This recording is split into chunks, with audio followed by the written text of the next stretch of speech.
guess I would make two comments. If you define the things we've been talking about as character, the first thing you do is you give permission to students who are already over-professionalized to become extremely smug about that attitude. They do not need more encouragement to think, how can I get into Harvard better?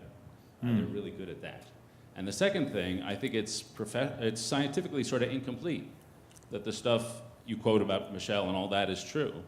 But Jonathan Haidt's work, Jesse Graham, all this other work suggests that moral sentiments are not detachable from anything else, and that kids will not work hard, really, in the way we want them to, unless they feel it is toward righteousness and toward themselves as good people.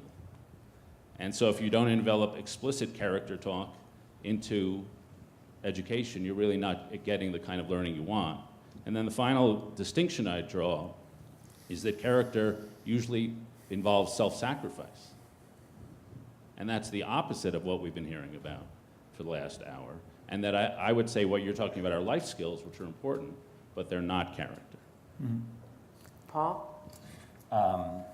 So I have to say, as I've read various David Brooks columns over the last few months, I've found myself wondering about the distinction between moral character and performance character, and having some of the same concerns that you're describing.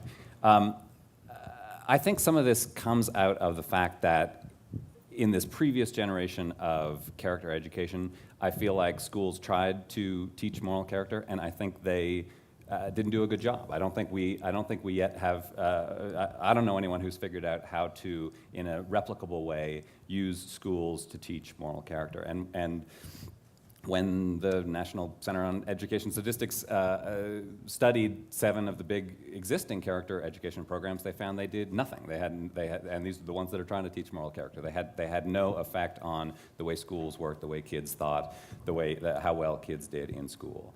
And so I think partly it is a question of what we can do with schools, or at least what we can do in a replicable way.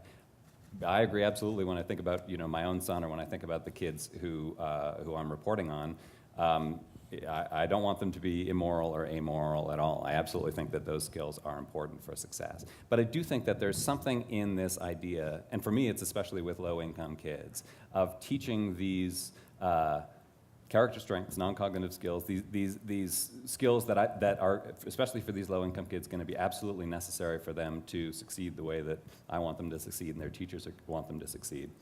I think there's something very valuable about looking at those as a set of skills. And in lots of ways, because of the cultural differences sometimes in these schools, separating those from morality, at least in that conversation, I think can be really valuable. And David, as a tuition-paying parent, I want to say that I thought everything you said was brilliant, and I couldn't have said it better myself. And we're happy to extend the turn-in date for the annual fund. So I do think that these are skills and capacities, and I call them skills and capacities, that are about how do we empower kids to go out and have an impact in the world, in a world that needs their impact. And for us, it's placing kids in a context and in a story of, you inherited this legacy of a school which was about social justice. What does it mean to go out and have an impact in the world that you are moving into as a citizen? And so I agree that if this is all about, the organization kid and how do you best navigate the bureaucracy in order to advance your own interests, then what are we doing? It's got to be about how do you be effective, and anybody who's going to try to make an impact in the world is going to encounter obstacles, and they're going to have to learn how to navigate those. But it has to be to some end. It can't just be to advance one's own interests. Can't it be to the end of learning more, of being a better student? I think, is the challenge. I mean, we're trying to educate people to be better people and to acquire knowledge that is useful in society. Right. Yeah, I guess sometimes I think we talk on a moral level that is just unreachable. It's very, very hard to figure out how do you get the means to be, let's say, a really honest person that's got wonderful integrity, that the person that you see is the person that's privately the same person. But I think for a lot of us, it's really difficult to think of what steps do you take to do that. And I don't think the culture, I actually would disagree with you, I don't think that the culture or the corporations or the sort of organization person is actually very related to these strengths right now. I don't see a lot of self-control out there. I don't see a lot of zest. I don't see a lot of optimism necessarily. I see, let's say, a lot of people telling us how terrible the world is and there's not going to be much of a solution to it. So I think for a lot of us, we need to know, like, are there sort of mini steps that you can take?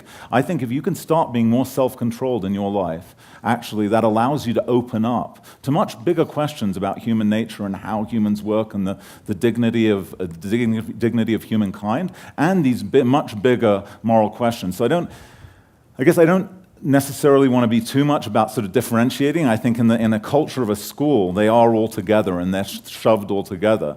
But I don't think we've given people enough of the sort of mini steps of how do you sort of live the good life in a small way. I mean, it really is towards living a meaningful and purposeful life. But how do you start that tomorrow, rather than talking that these terms at a very, very lofty level, which I think a lot of kids and a lot of adults can't really comprehend and don't know how to actually implement it.